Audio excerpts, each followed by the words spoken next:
Hello friends, आज हम हिंदी साहित्य का इतिहास पढ़ेंगे। तो चलिए शुरू करते हैं हिंदी साहित्य का इतिहास। सबसे पहले हिंदी साहित्य के इतिहास को 4 कालखंडों में विभाजित किया गया है। सबसे पहला है आदिकाल, जिसे हम वीरगाथा काल के नाम से भी जानते हैं। पूर्व मध्यकाल, जिसे हम भक्ति काल के नाम से जानते हैं। उत्तर मध्यकाल, जिसे हम रीति काल के नाम से जानते हैं। और आधुनिक काल, जिसे हम गद्य काल के नाम से भी जानते हैं। तो चलिए बात करते हैं इनकी समय सीमा की। तो आदिकाल की जो समय सीमा है वो 1050 से लेकर 1375 तक निर्धारित की गई है। और पूर्व मध्यकाल की जो समय सीमा है वो 1375 से 1700 ईस्वी। उत्तर मध्यकाल की समय सीमा 1700 से लेकर 1900 ईस्वी। और आधुनिक काल की समय सीमा 1900 से लेकर अभी तक चली आ रही है। तो चलिए बात करते हैं सबसे पहले आदिकाल के बारे में। आदिकाल को वीरगाथा काल, सिद्ध सामंत काल, चरण काल, प्रारंभिक काल, आरंभिक काल, बीज वपन काल आदि नामों से भी जाना जाता है। आचार्य रामचंद्र शुक्ल जी ने आदिकाल का जो समय सीमा है वो 1000 से लेकर 1370 निर्धारित किया है। तो चलिए बात करते हैं आदिकाल की प्रवृत्तियाँ की, इनकी विशेषताएं की कि उस समय जो भी रचनाएं लिखी गई थी उनकी क्या विशेषताएं थी। आदिकाल के समय में जितनी भी रचनाएं लिखी गई थी उनकी कुछ खास विशेषताएं थी। तो चलिए देखते हैं। आश्रयदाताओं की प्रशंसा, उनकी रचनाओं में आश्रयदाता की प्रशंसा की गई थी। युद्धों के सुंदर और सजीव चित्रण थे। वीर रस के साथ साथ श्रृंगार रस का भी बहुत खूब वर्णन किया गया था। ऐतिहासिकता के संदर्भ में कल्पना की प्रचुरता की गई थी। अप्रामाणिक रचनाएं थी। सामूहिक राष्ट्रीयता का अभाव था। और लिंगल पिंगल भाषा का भी प्रयोग आदिकाल के समय में किया गया है। तो चलिए देखते हैं आदिकाल का नामकरण। आचार्य हजारी प्रसाद द्विवेदी जी ने आदिकाल नाम दिया। आचार्य रामचंद्र शुक्ल जी ने वीरगाथा काल नाम दिया। विश्वनाथ प्रसाद मिश्र ने वीर काल नाम दिया। राहुल सांकृत्यायन ने सिद्ध सामंत नाम दिया। गणपति चंद्र शुक्ल ने आरंभिक काल, मिश्रबंधु ने प्रारंभिक काल, महावीर प्रसाद द्विवेदी जी ने बीज वपन काल और डॉक्टर राजकुमार वर्मा एवं जॉर्ज ग्रियर्सन जी ने चारण काल नाम दिया। तो ये क्वेश्चन बहुत इंपॉर्टेंट होता है। कई बार मल्टीपल चॉइस क्वेश्चंस में घुमा फिरा के पूछ ही लिया जाता है कि वीरगाथा काल किसके द्वारा नाम दिया गया है आदिकाल को। ऐसे इस तरह के क्वेश्चन दिए जाते हैं। तो ये आपको जरूर याद कर लेना है ताकि आप कोई भी ऑब्जेक्टिव क्वेश्चंस के आंसर मिस ना कर सके। तो एक बार इसे जरूर याद कर लेना। अब हम बात करते हैं आदिकाल के जितने भी प्रमुख कवि थे और उनकी क्या क्या रचनाएं थी।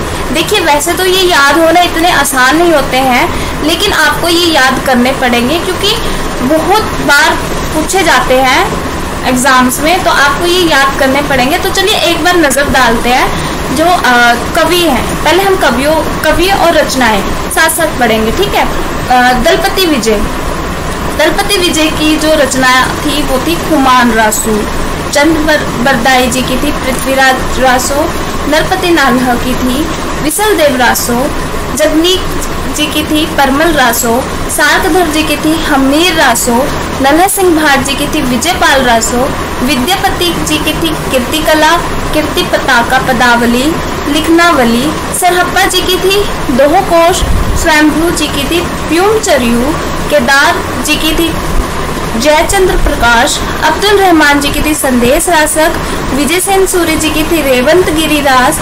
जीन धर्म सूर्य जी की थी स्थूलभद्र। और अब्दुल रहमान जी की थी संदेश रासक। तो आपको ये वाले जितने भी कवि हैं इनके नाम और इनकी रचनाएं तो याद करनी ही पड़ेगी, क्योंकि कई बार मैंने बहुत ज़्यादा क्वेश्चंस में स्वयंभू जी का देखा है कि स्वयंभू जी की जो रचना थी वो क्या थी। तो स्वयंभू जी की जो रचना प्योमचर्यू, ये तो आप जरूर याद कर लेना। बाकी ये हो जाएंगे, इतने ज़्यादा भी नहीं है, आप याद करने की कोशिश कर लेना इसको, ठीक है। आगे बढ़ते हैं। अब हम बात करते हैं पूर्व मध्यकाल, जिसे हम भक्ति काल भी कहते हैं। तो पूर्व मध्यकाल की जो समय सीमा है वो है 1375 से 1700 ईस्वी तक। तो चलिए कुछ बातें जान लेते हैं भक्ति काल के बारे में। भक्ति शब्द की जो व्युत्पत्ति थी वो भज धातु से हुई थी। भक्ति शब्द का सर्वप्रथम उल्लेख श्वेतर उपनिषद में मिलता है। भक्ति सूत्र के आदि प्रणेता नारद मुनि माने जाते हैं। ठीक है। हिंदी साहित्य में भक्ति आंदोलन का प्रारंभ दक्षिण भारत के आलवार भक्तों की परंपरा से हुआ था। इन आलवार भक्तों की संख्या 12 मानी जाती है। 12 आलवार भक्तों में से जो प्रथम भक्त थे उनका नाम था नम्मलवार या सटकोप माने जाते हैं, और महिला भक्तों में अंडाल का नाम सबसे प्रमुख है, जिन्हें दक्षिण भारत की मीरा भी कहा जाता है। तो ये एक बार इसे भी पढ़ लीजिए। 12 आलवार भक्त संतों के नाम पहले है सटकोप, फिर है भूट योगी, महत योगी जिसे हम भ्रांत योगी भी कहते हैं, भक्ति सार, सरा योगी, मधुर कवि, फूल शेखर, विष्णुचरित, गोदा भक्ति, तमिल नाम इनका अंडाल है, भक्ति निधुरेनु, मुनिवाहन, परकाल। अब कुछ मेन पॉइंट्स देख लेते हैं। जो ग्रेसन थे, ग्रेसन महोदय ने भक्ति काल को हिंदी साहित्य का स्वर्ण काल कहा है।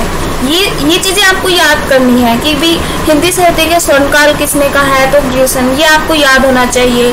अच्छा, अब आगे है आचार्य रामचंद्र शुक्ल ने पूर्व मध्य काल को भक्ति काल कहा है। ये चीज आपको याद होनी चाहिए। आचार्य रामचंद्र शुक्ल ने पूर्व मध्य काल को क्या कहा है, भक्ति काल कहा है।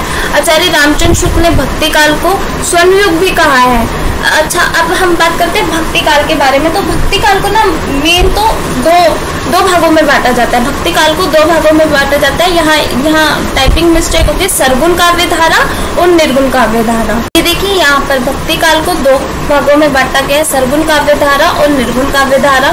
सरगुण काव्य धारा को भी 2 भागों में बांटा गया है, रामाश्री शाखा और कृष्णाश्री शाखा।